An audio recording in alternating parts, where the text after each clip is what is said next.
Good morning, everyone. John Martinez here with Midwest Revenue Group. Pretty excited to get started with the training this week. Since this is our first session together, it's going to take people a little while to log on. So we're gonna hold off for just a moment, give this 1 or 2 minutes for everyone to get dialed in, logged on, in their seats, ready to go, and then we'll kick this thing off. So you're in the right place. Hold tight, and we'll begin momentarily.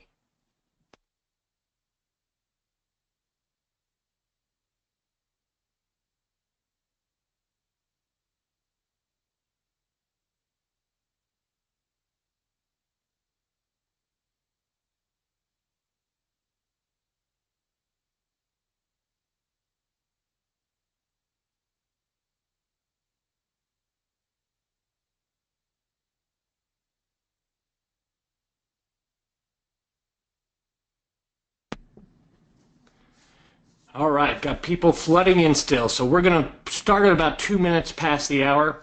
We will hold tight for just a moment while everyone gets logged on. Going forward, we'll start right on the hour, at the hour.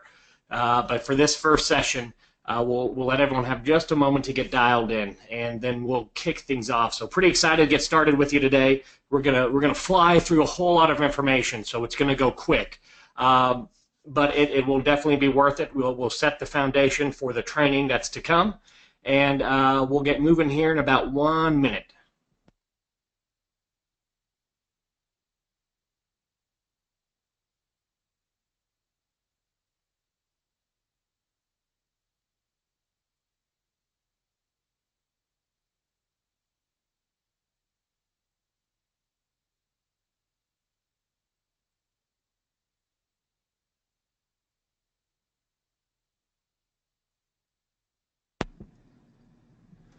All right, guys, so people still flooding in, but we will get moving. We're going to get going. This is recorded, so anyone who misses the first part of the session, or any session for that matter going forward, these will be recorded and you'll have access to them. So I'll talk a little bit more about that in just a moment, where to access them and things like that, okay? So we're going to go ahead and jump in. My name's John Martinez. I'm with Midwest Revenue Group. Today's session is going to be right at about an hour long. They usually are right in that hour time frame. What I want to get done on this call today, I want to give you a quick introduction to me and the company and what we do, the program structure, talk a little bit about how to get the most out of a program like this, and then we're going to jump into the power of a process. So really the power of a process goes into what this sales training is based on, what the underlying structure is, and why it's built the way it is, why we even need sales training today. So if you've seen any of my general presentations, a lot of that information will look familiar. Some different stuff is added in, some stuff is removed, but it will really just give everybody a good foundation, a good starting point for where we're at today and where we're headed. And I want to know what you want to make sure we cover today. If you have any specific questions, right? If there's anything you need to get answered during our time together today, anything you want to add, make a comment on.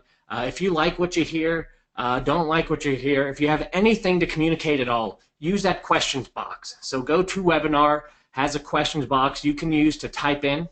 I'll ask you to do things like raise your hand if you understand, and participate. So raising your hand, your questions box, kind of get familiar with where those things are. I'll talk a little bit more about those as well in just a moment. So quick introduction about me. Who the heck is this guy on the computer? My name's John Martinez. I'm naturally a terrible sales person. You know, when I got into sales, I was very young, and I was kind of forced to learn sales. I got into all commission insurance sales. My sales training was, hey, here's a flip book, go from business to business, read them, each page on the flip book, and at the end ask for a check. When you're done, repeat over and over and over again. So I had that little red 88 Mazda RX-7 you see on your screen there. That's what I would get in every single day and drive my 5 or 6 state territory around the Midwest selling insurance. I unbolted the passenger seat. I made a little desk in there.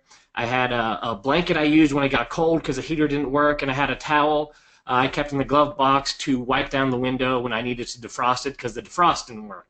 So that was my start. You know, not a glamorous start. I didn't know what I was doing. Basically, no sales training. So I was really forced to learn over time.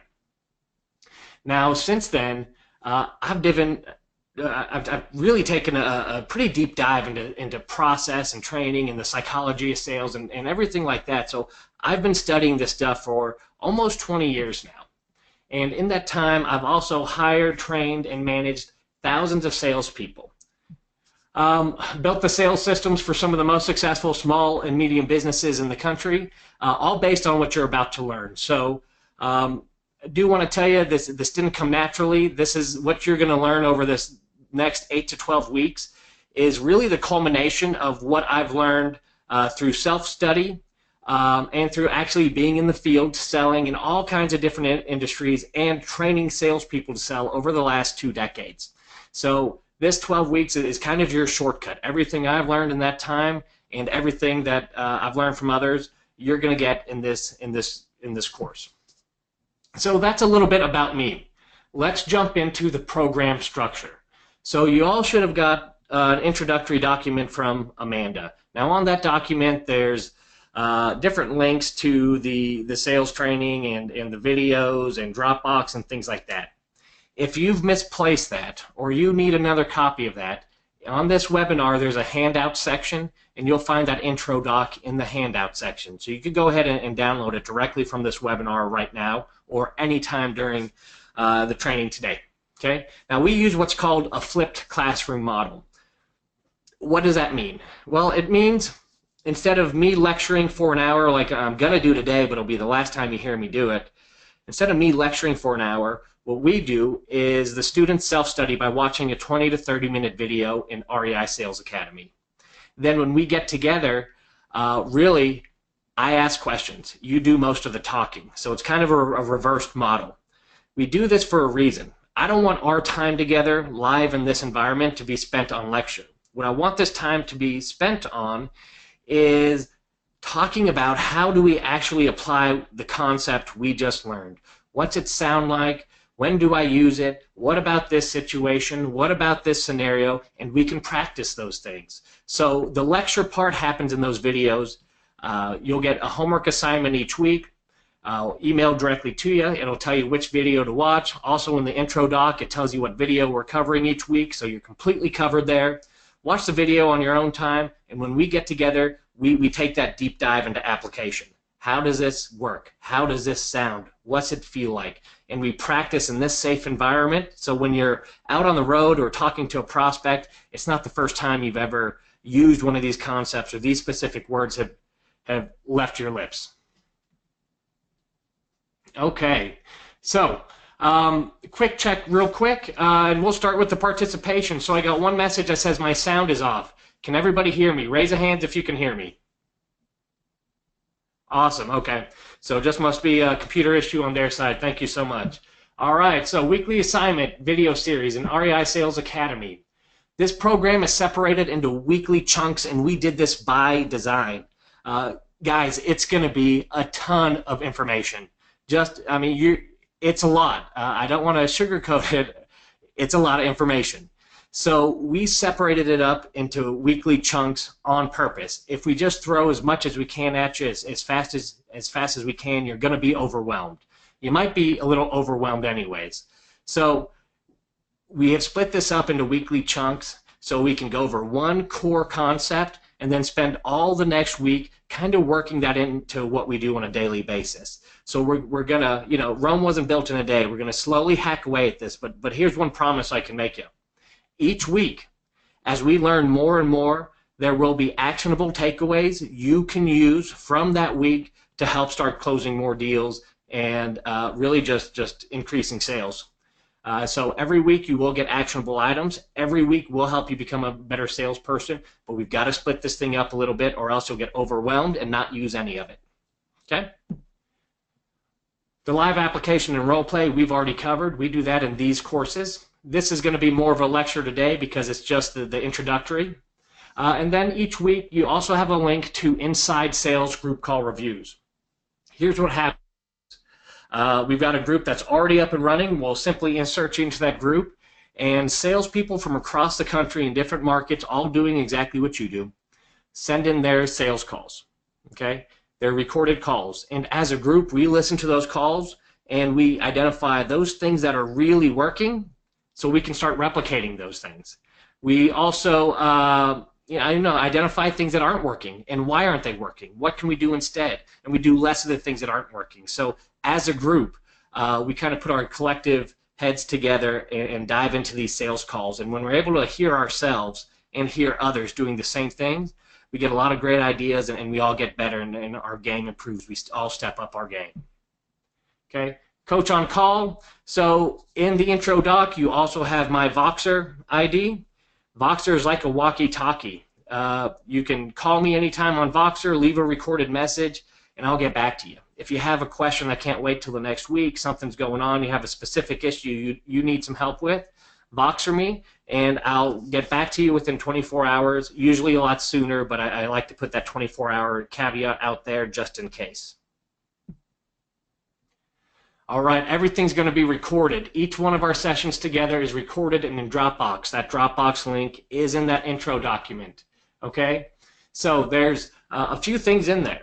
This is our 4th round of doing this, so you actually have access to the other 3 rounds and each training session from beginning to end. So different groups, sometimes they have different questions, things like that. You have access to those recordings. Okay. You also have access to what we call the REI Inside Sales and VA Quick Start. It's a couple of videos that if you've got people, inside salespeople or VAs that are starting, watching those few videos will help get them on their feet and running very, very quickly. So those are some resources at your disposal. Okay. Now, in order to get the most out of this training, I want you to remove really any distractions each week. I know I'm on webinars. I constantly do training. I need to stay up to date on the current data that's out there in sales and marketing and that type of thing. And I know when I watch a webinar or I do any kind of training myself, if my email is dinging or my phone is blinking at me, I get distracted and I often have to back up and rewind. I lose a big chunk. Busy people, so I want to make this hour really count. So please remove all distractions so we can make sure to get the most out of this. I'm going to ask you throughout the next 12 weeks to completely abandon your comfort zone, okay? Your comfort zone is where you are now, and that's great, but if we're going to grow as salespeople, as people in general, as entrepreneurs or business people, growth only occurs outside of your comfort zone. So along the way, I'm going to ask you to consider some things that may be a little uncomfortable. I'm going to ask you to have some conversations, ask some questions, do things a little different, and because they're different, those things are all going to be uncomfortable. If you're not willing to abandon your comfort zone and learn to operate outside of it, I can guarantee there'll be no growth, there will be no results. So first and foremost, let me be clear, it won't be comfortable when you learn something new or try something new. It never is. So we're going to have to shed that comfort zone as quickly as possible and learn to get comfortable being uncomfortable. I'm going to have to ask you to open your mind. So guys, every one of these concepts is backed up by mountains and mountains of data and real-world application and field testing. Now, so we vetted them through and through. Everything's in use in your industry and in tons of other industries. But the thing is, some of the things you hear might be the opposite of what you thought you knew about sales. Okay? So I'm going to ask you just to keep your mind open and consider what we teach and give it a shot. If it doesn't work, let me know. Won't hurt my feelings. We never have had that happen, but hey, maybe there's a market out there, maybe there's a situation where one of the concepts we have doesn't work. If that's the case, that's okay. But I just want you to open your mind. Here one big example is, and I still hear it today, but it's kind of been, the ABCs of sales. We've heard that for decades now, right? Always be closing. There's some popular sales trainers out there today, and that's their mantra. Now, here's the deal. Neil Rackham and a group called Huthwaite did a sales study of about 35,000 sales calls over the course of 12 years. And he studied everything that was said during a sales call, what the outcome was, right? So we learned all kinds of information from that study, but one thing we learned for sure was the more times you ask for the close, the less likely you are to get it. There's actually much more effective ways to get the prospect to close themselves. So the ABCs of closing has been officially debunked. For some people, that is going to be absolutely shocking. So those are the types of things that we're going to go over that I'm going to have to ask you to keep an open mind as we go through some of them. Make failure a goal. Guys, if you don't fail, you're not trying hard enough. Okay? These concepts are going to be brand new to you. That means you're not going to be an expert first time around.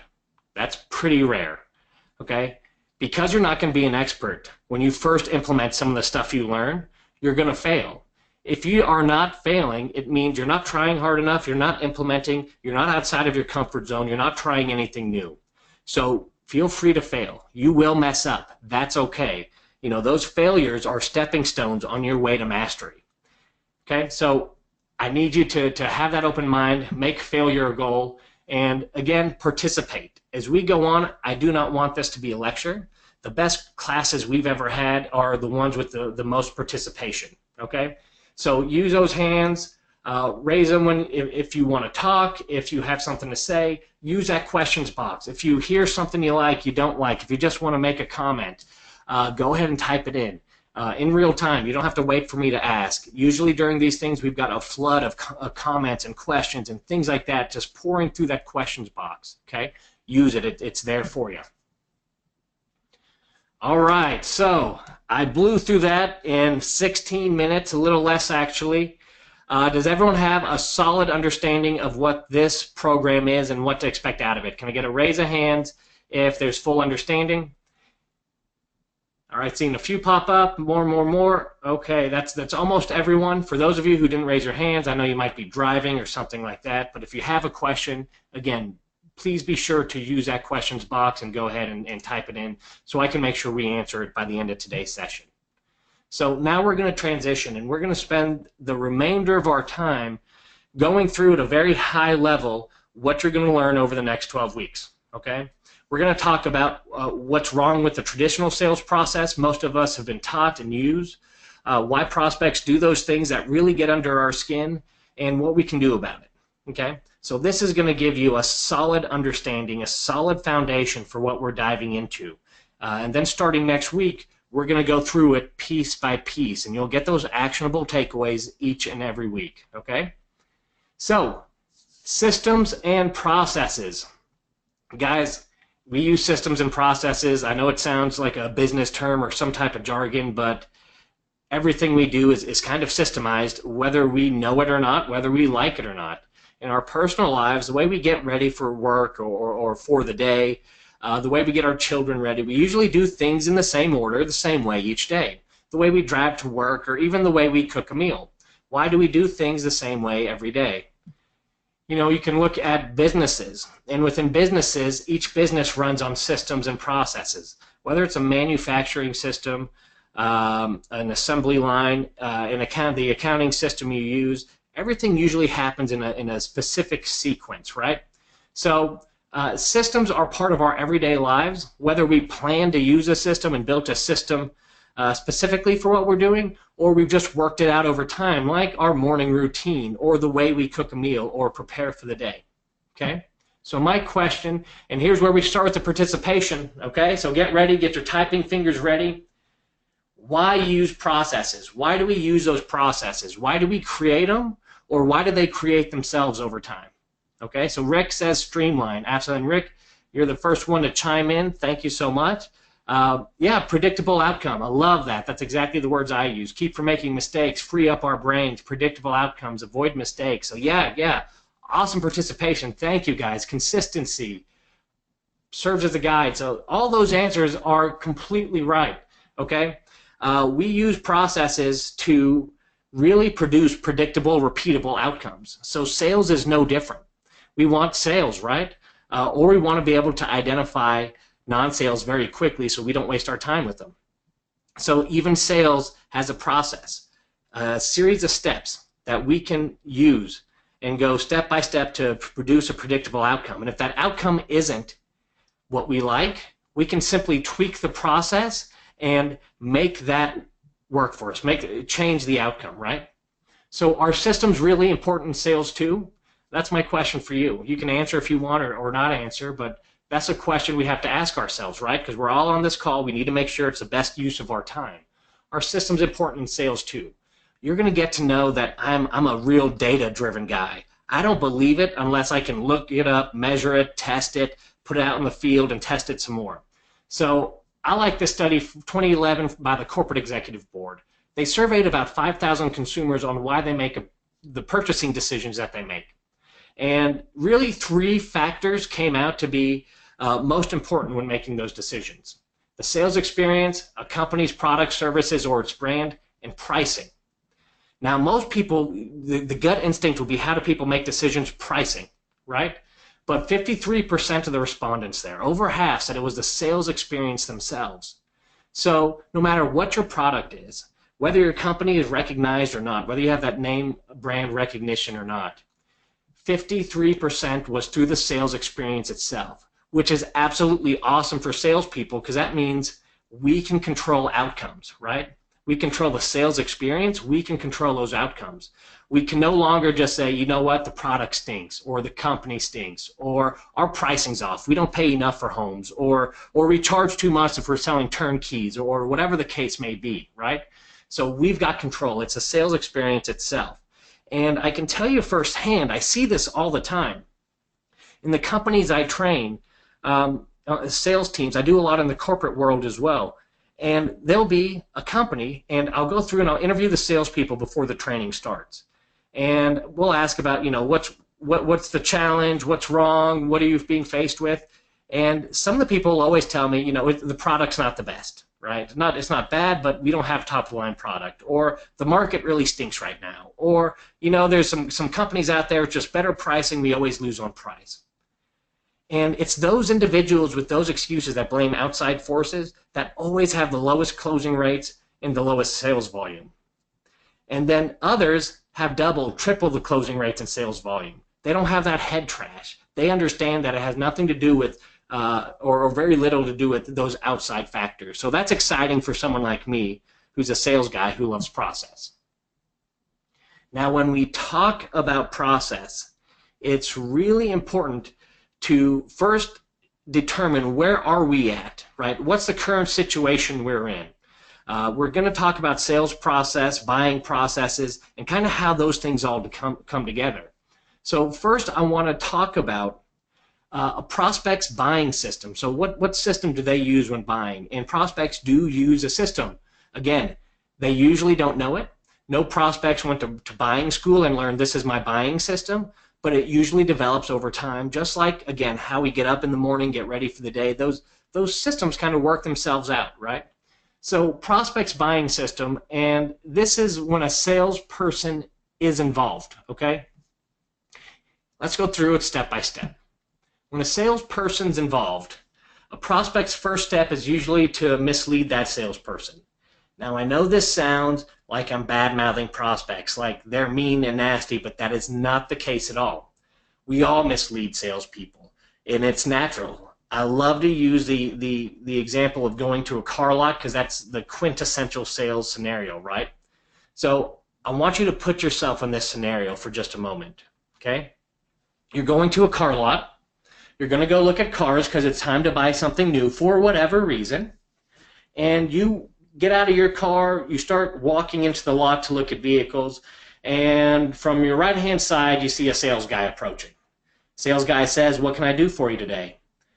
What can I help you with? What's your response? So go ahead and use that questions box. What's the response? Okay, so I immediately got, oh, just looking, just browsing, just looking at some cars, just looking. Everyone's saying the same thing, right?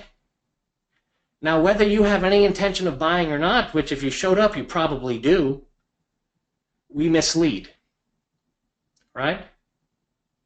Now, let me flip the scenario on you. And you're all good people, but we've kind of built that system that we start by not, we kind of mislead with enthusiasm. Whether we want to buy a car today or not, we never start with that. It's always just looking. But the opposite's also true, okay? Sometimes we go in and let's pretend in this scenario we have found the car we want. And that same model is at 3 or 4 different lots, and you want the best price, okay? Let's say 3 car lots. And you want the best price, so you're either going to walk onto that lot again, or you're going to pick up the phone and call. Now, I know if I want that price and I want it quick, I don't want to dilly-dally. I don't want to go through the salesperson's sales process. I don't want to get dragged into the back office, meet the sales manager, fill out a credit app. I'm going to mislead with more enthusiasm to get information quick.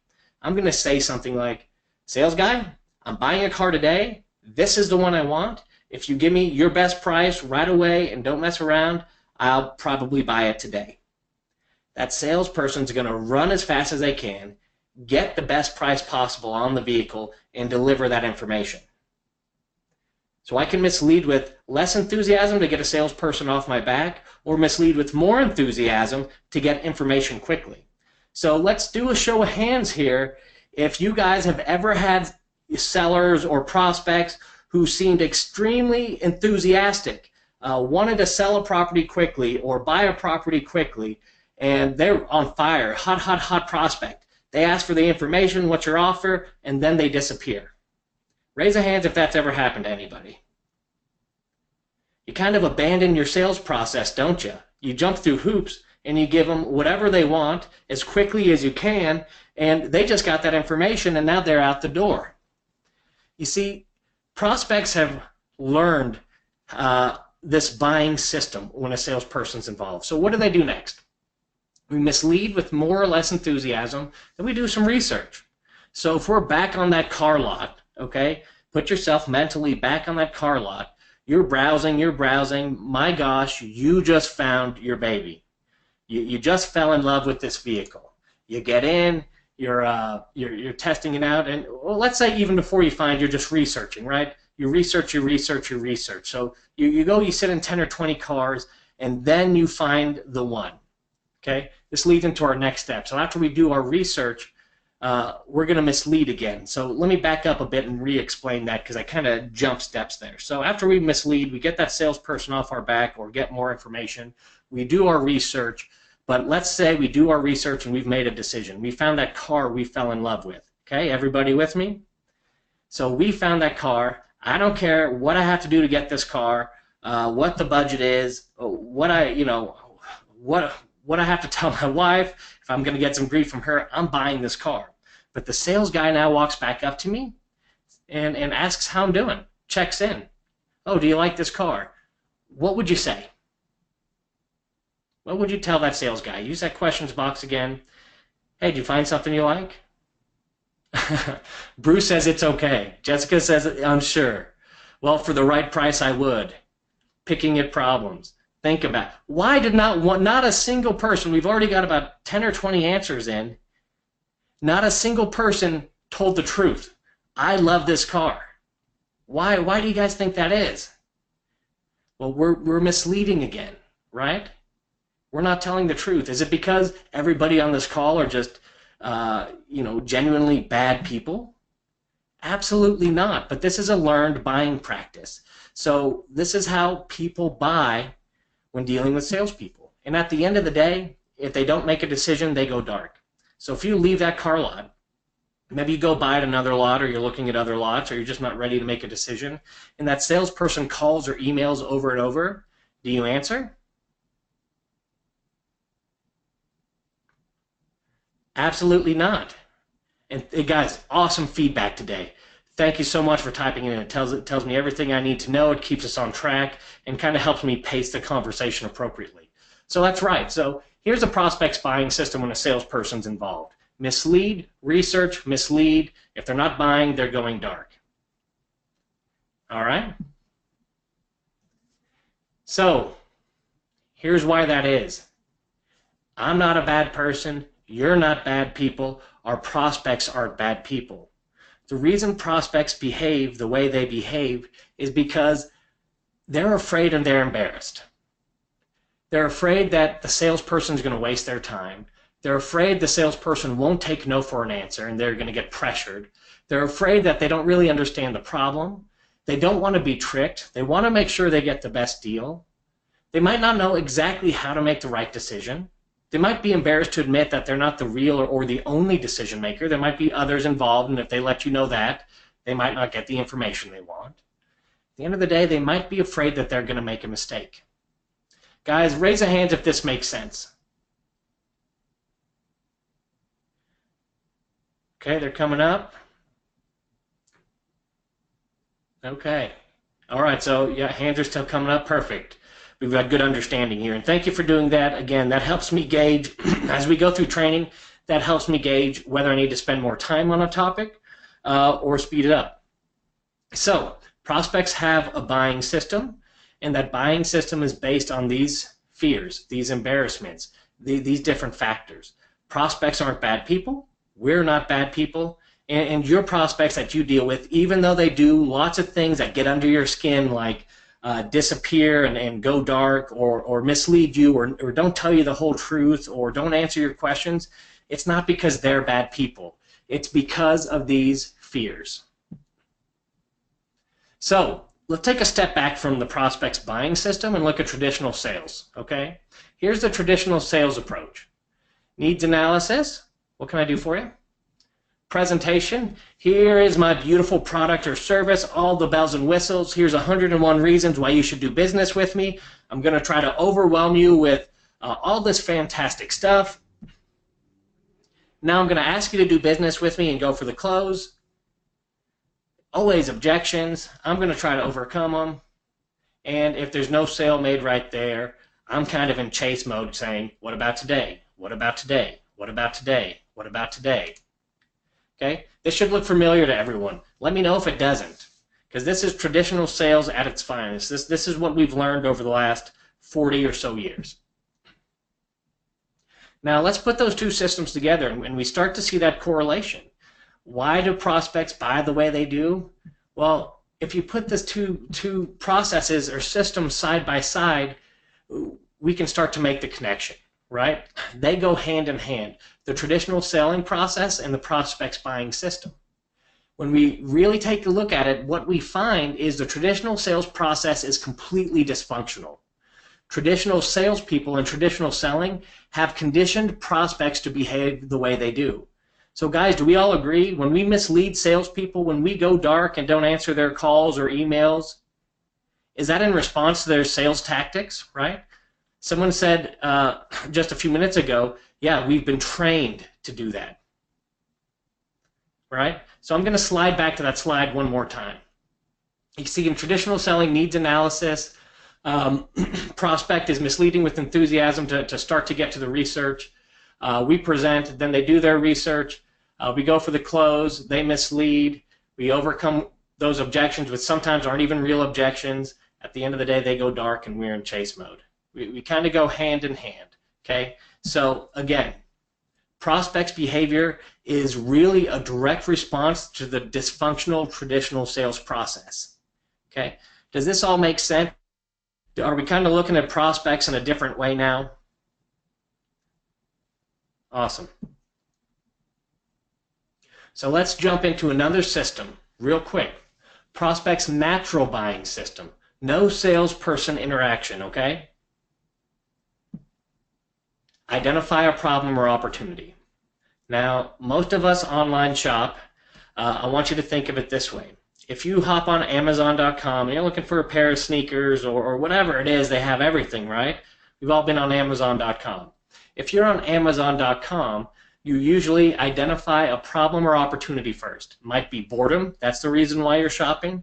It might be because there's a problem you have to fix or a piece of equipment you need. There's some type of problem or opportunity. Nothing's bought or sold if it doesn't address a problem or opportunity.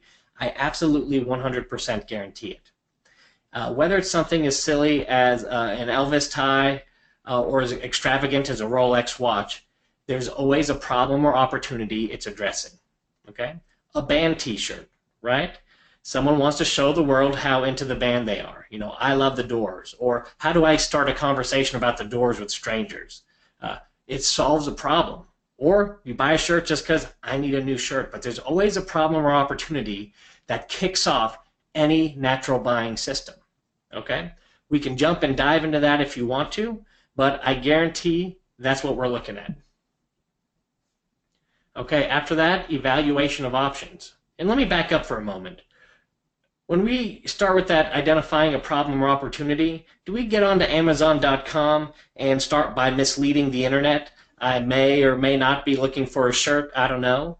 Of course not.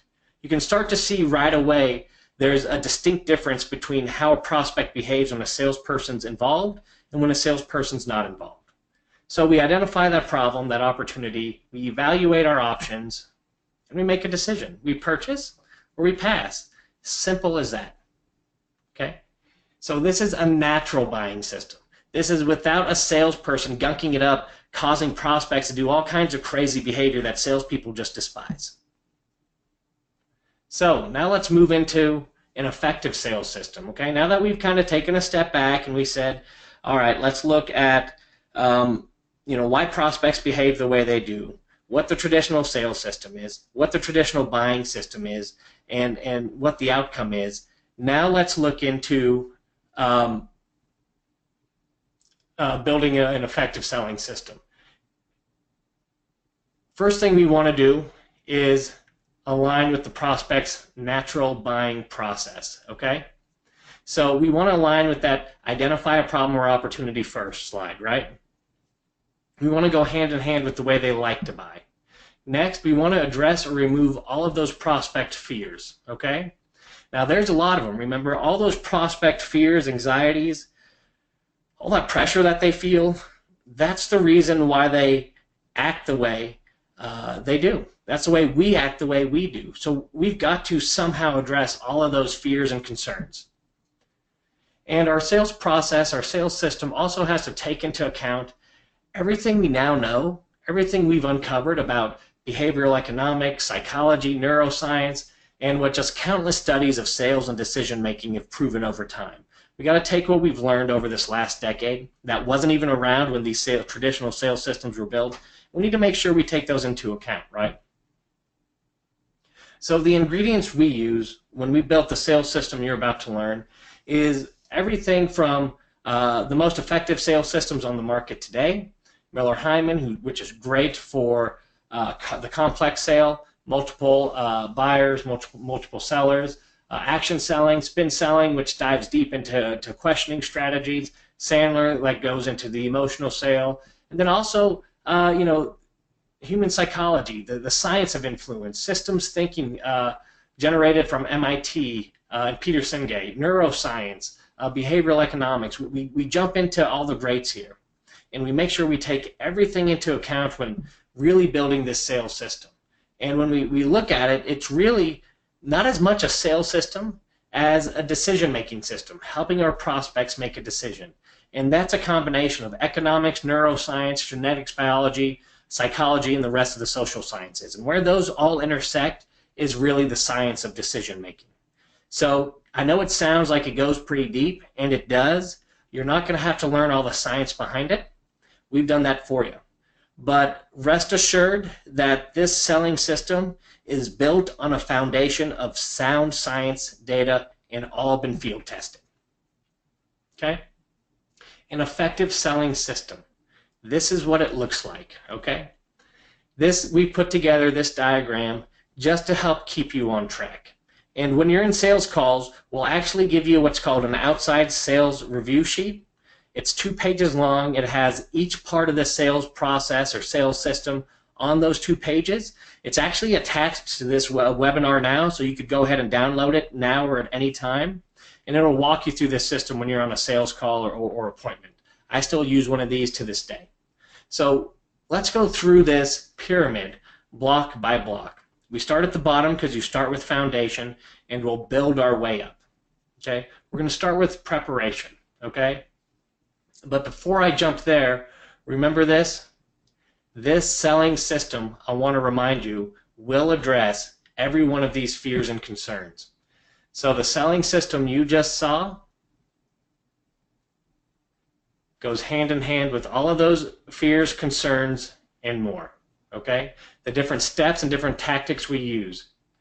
Prospects aren't willing to invest time, money, or inconvenience to gain a solution. We address that in the investment step.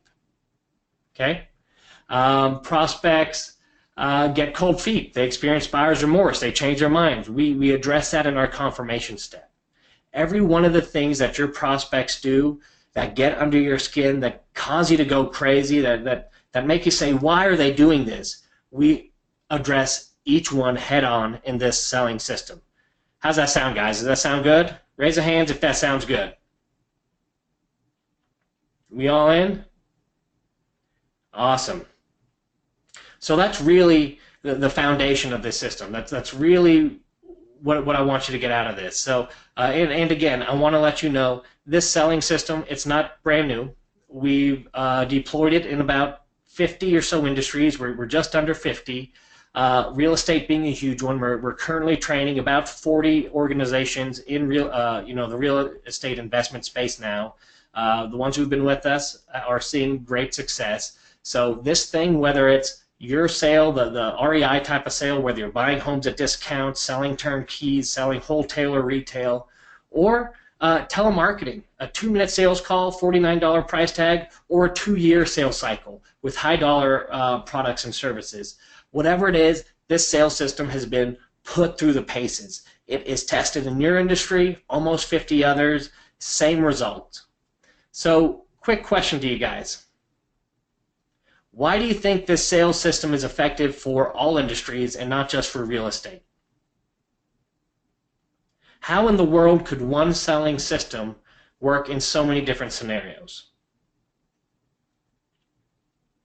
So Melinda nailed it. People buy the same no matter what the product, right? It's decision making. We make decisions the same way, right? People are the same everywhere. Our brains work the same. The process is the same. The psychology never changes. All people have a need. So, yeah, great answers, everyone, because it focuses on the way we think. Thanks, Justin. Absolutely. So that's what this sales system is all about. That's why it's effective in all industries. So let's get to that preparation step, okay? I wanted to first take some time to build that foundation because, again, we're going to throw some concepts at you. Some might be familiar. Some might be completely opposite of what you know about sales. So I want you to know where this information is coming from. It's not just one guy who said something one way one time or did something one way and said now everyone should do it.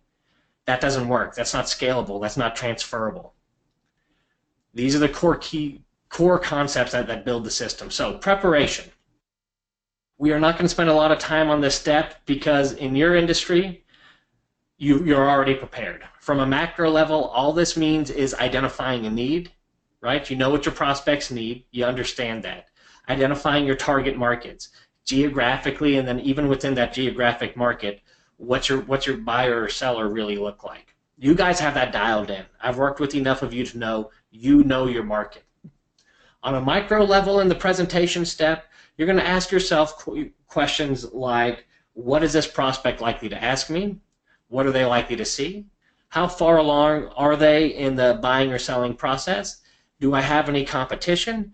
These are the types of questions we can ask ourselves or uncover on an initial phone call to prepare ourselves. So there's macro level, identifying your target market, and micro level, which we get into when we get into the inside sales calls. What information can we collect now that will make us more effective on a sales call down the line, or if we go out to visit a property? So that's preparation. Like I said, we're not going to spend a lot of time on it on this call, but does everyone understand the basics of the preparation step?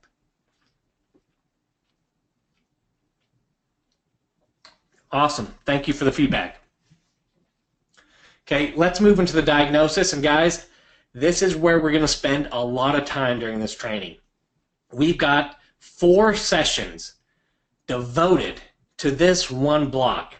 It is important.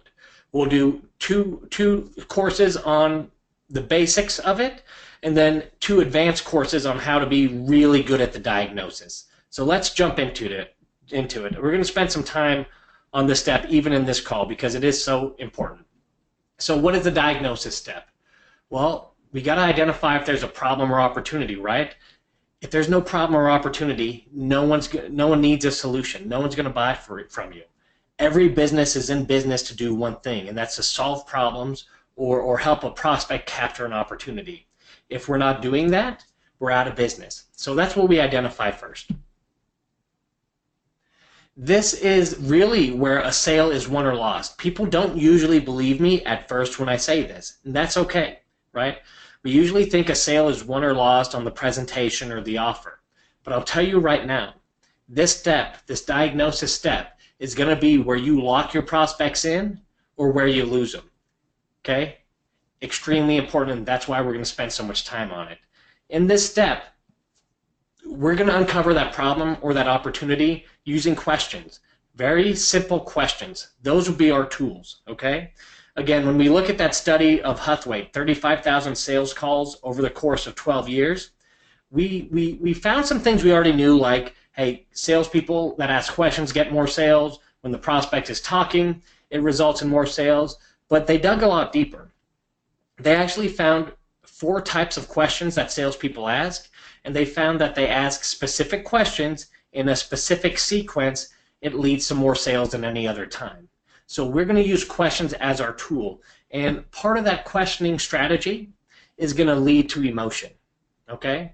We're going to go to an emotional spot with our prospect. That problem, that opportunity, what's the emotional impact, right? The problem you're experiencing, yeah, I get it, but what's the impact? Now, when we get to that emotion, that's going to create an urgency to take action. And this may not make a lot of sense right now, so the next couple of slides are going to dive into emotion, because I know if you're like me, the first time I heard this, I completely rejected it. I was, in B2B types of sales. Okay, so I talked to VPs, COOs, those types of people, and the last thing in the world I was going to get into was emotion. No way, no how, never. I'm a business person that is not professional. But let's dive into it. Okay, let's take a look at emotion in the sales process and how it creates urgency to take action. Okay, just for a moment. So humor me, hang with me. This might be outside of your comfort zone, right? We talked about that at the beginning of the call. You might have to open up your mind a little bit, but hang with me for these next few slides and I'll explain. Emotions influence what we buy. Okay, we know this starting from our, some of the first research came from Antonio Damasio. He's a neuroscientist with USC, and his studies have led him to the conclusion that emotion is a necessary ingredient to almost all decisions. Now, Damasio studied people who had emotional brain damage. So what I mean by that is they had the inability to feel emotion. So this all started, Antonio was really prompted by the story of Phineas Gage. We've all heard about Phineas. He was the railroad worker we read about in grade school or middle school. He had this railroad spike that when he worked on the railroad, the spike went through his head and he lived.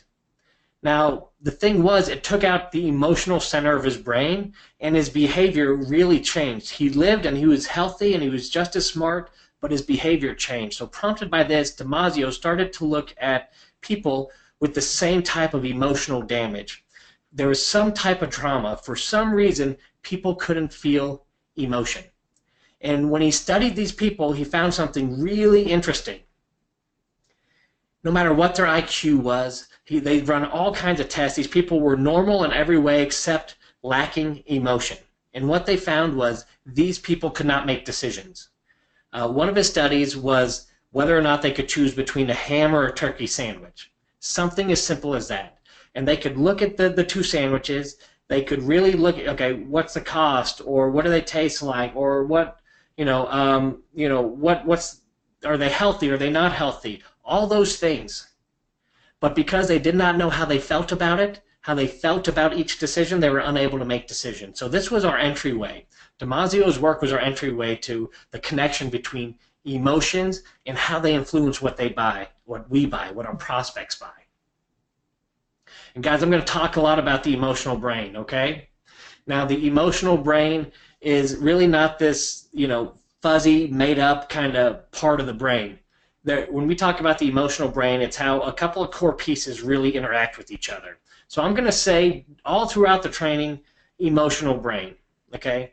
What it really is, it's a group of parts of the brain. The ventral striatum, the orbitofrontal cortex, the insular cortex, the amygdala, the dorsal cortex, dorsolateral prefrontal cortex. All of these things kind of work in concert and control our emotions, okay? Another way of looking at this is the limbic system. The limbic system is called our emotional brain, and it's really the thinking, the feeling, everything that comes together to help us understand how we feel about something.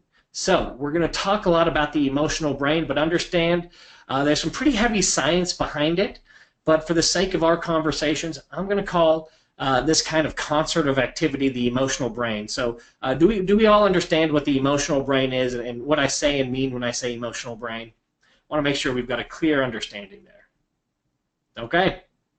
Awesome. Awesome. Thank you for the feedback. So for now on, instead of talking about the hippocampus or this or that, I'm just going to say the emotional brain. So why do we make complex decisions with our quote-unquote emotional brain? Why is it? And we know we do because we can watch people in fMRI scans, and we can actually watch the emotional brain go through its paces whenever a decision is made. So why would we use emotions to make decisions? Haven't we been taught our whole life you don't make decisions emotionally? I mean, isn't that what we've all learned, right? We do not make decisions emotionally. It's bad, right? So why am I telling you that the body, our biology, forces us to make decisions emotionally? Well, here's one study that gives us a clue into why. The Iowa Gambling Task Study. 4 decks of cards. 2 good decks, 2 winning decks, 2 bad decks. Okay? Pull from the good decks, you make money. You pull from the bad decks, you lose money. During this study, we found that the logical brain is slow. It took about 80 cards before people could realize what the good deck and bad deck was. Okay? But these people were also measured for anxiety. Okay? The emotional brain. Anxiety measurements found that people began getting nervous when they put even their hands above the risky decks after just 10 cards. You see, our emotional brain is extremely powerful. What took the logical brain 80 cards to figure out, our emotional brain knew within just 10 cards. In fact, studies show that the emotional brain can process 2 to 3 million bits of information at a single time, whereas our logical brain can only process 3 or 4 bits of information due to some shortcomings in our short-term memory. Okay? So the emotional brain is fast. The emotional brain is powerful. It's literally 2 to 3 million times, has 2 to 3 million more times the processing power as what we consider our logical brain.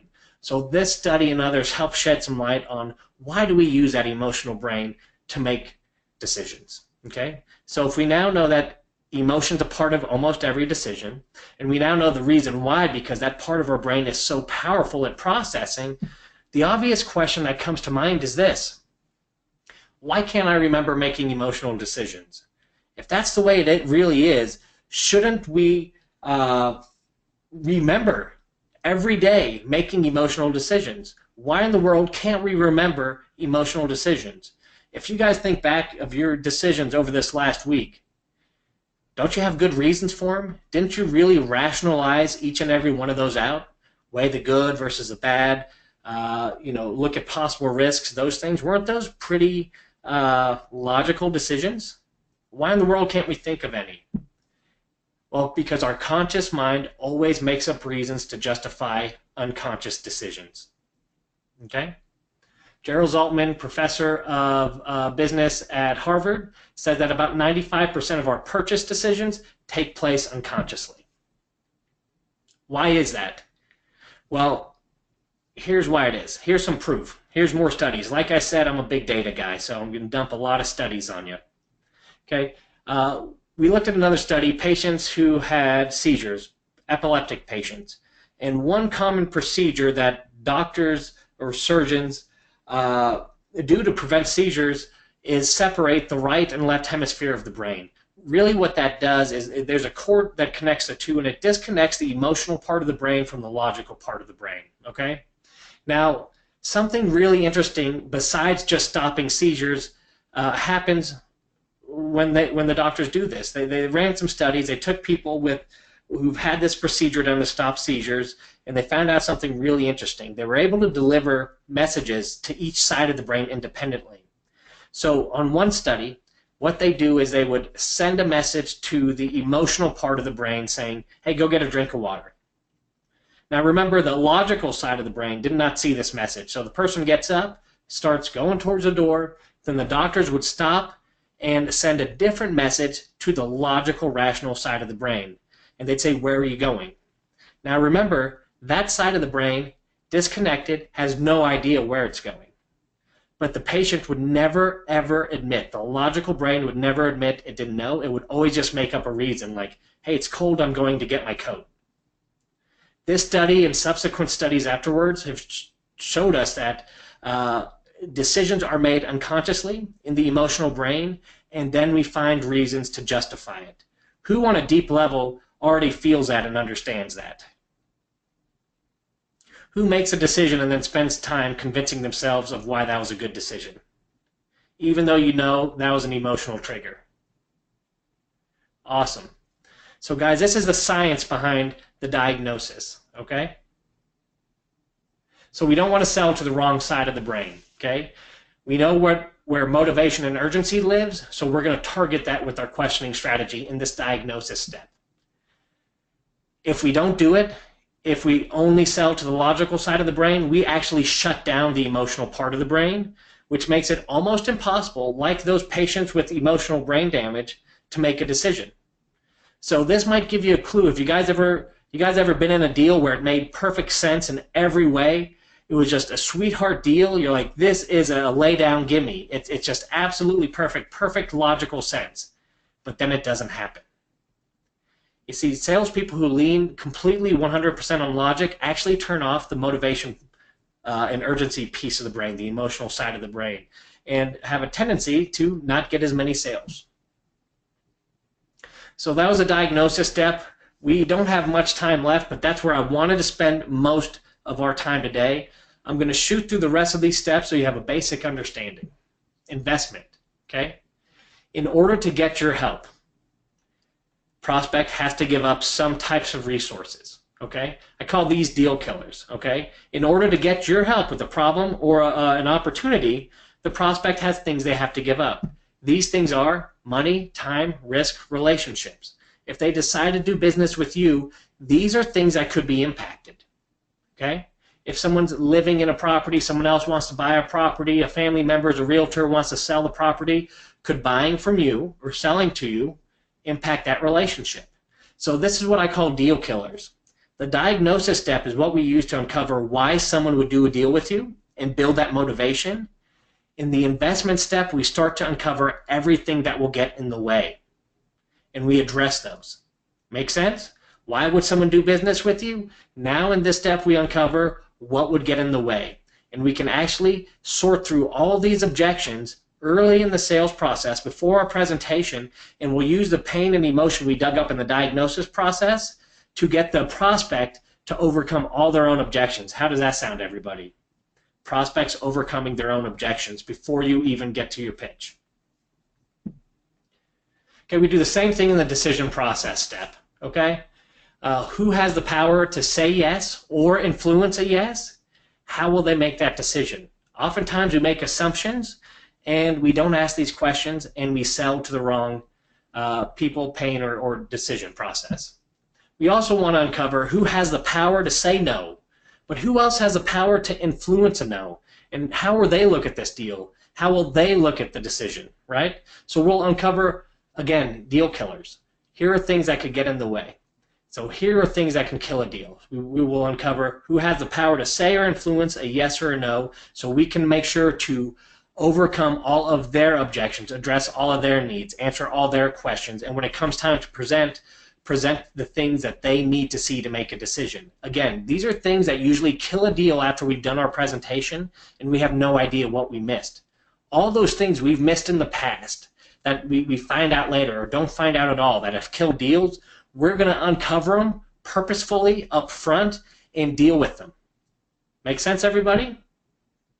So we do the diagnosis. We find out why they'll do business with us. In the next two steps, what will get in the way? Let's deal with it now. Next comes commitment. This is where we dial it in. The commitment step is really a question, okay?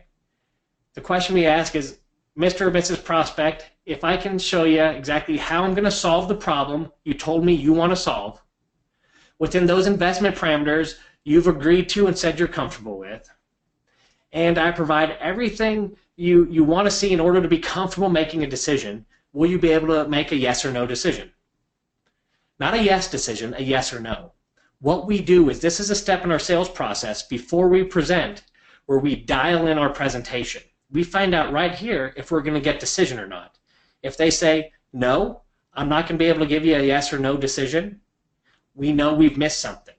There's something we've missed within the diagnosis, the investment, or the decision-making steps. And we can pause here before we do our presentation, give our offer, before we give them all of our sales assets, lose all leverage in the deal. We can uncover those things and uncover those hidden concerns or objections. At this point, when we get a yes, I can make a yes or no decision, and we remove all the pressure. Well, yes or no, and no is okay. We don't buy every house we walk into. When we do that, we can really dial in our presentation, okay? We'll know if we've missed anything before we move on. At that point, we can jump into the presentation. We tell them exactly how we're going to solve their pains, and we simply ask for a decision. That decision, the close, I know a lot of you might want 101 closes or have read books and all those things. I've used one close for the last 20 years. Super slimy, manipulative, underhanded, evil close. You guys want to hear it? All right, here it is. What would you like to do? You see, when you have the sales process set up this way, you don't need those slimy, manipulative closes. You don't need to pressure anybody. When you uncover the problem you're really there to solve, talk about everything that might get in the way and help the prospect overcome those things. By the time you get to the presentation, the objections are done. You've already got that commitment for decision. You know you haven't missed anything. You show them exactly how you're going to provide everything you've talked about. The prospect has already told you exactly what they need to see, hear, what you need to do to sell them. So all you have to do at that point is ask for the decision. What would you like to do? Doesn't end there. We have a confirmation step. Okay, in this step, we eliminate buyer's remorse, lay landmines for our competition, discuss possible problems and how you'll handle them. All the things that can kill a deal after the deal is done, right? How many of you have lost a deal after you thought you had the deal locked up? So they got a better offer, something got in the way, they had buyer's remorse, someone talked them out of it. So we cap this thing off with the confirmation step. This is where we do everything we can to uncover those things and prevent them from happening. Okay, we hold this whole thing together with advance agreements. Advance agreements are a tool we're going to use to remove some of those fears, anxieties, remove that apprehension we talked about that prospects have when meeting salespeople. We ensure the call ends with the clear next step, yes or no, never any maybes or think it overs. How many people, if the only thing you get out of this is you never have another maybe or think it over again, that would be worth your time. We will cover that with this step. And we'll ensure the interrupted or cut short. Along the way, I'm going to give you lots of tools. We call it our advanced tactics toolbox. Lots of questioning kind of strategies and things like that to dive deeper. And guys, that's it. That's our process. That's what this journey is that we're about to jump on, beginning to end. So what questions do you have? Any comments, any concerns, anything at all before I let you guys go for the week? I'm 3 minutes over. I apologize.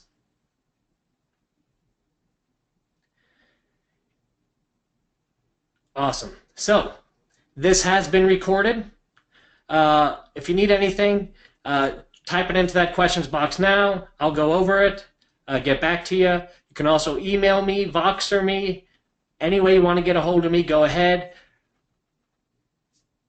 And then if you want to watch the presentation again, jump into Dropbox. It'll be there by the end of the day. All right, guys? So I look forward to going on this journey with you. Have a great day. I don't want to use up any more of your time. Thank you for letting me go over 4 minutes. Just have a great day, everyone. We'll talk again soon.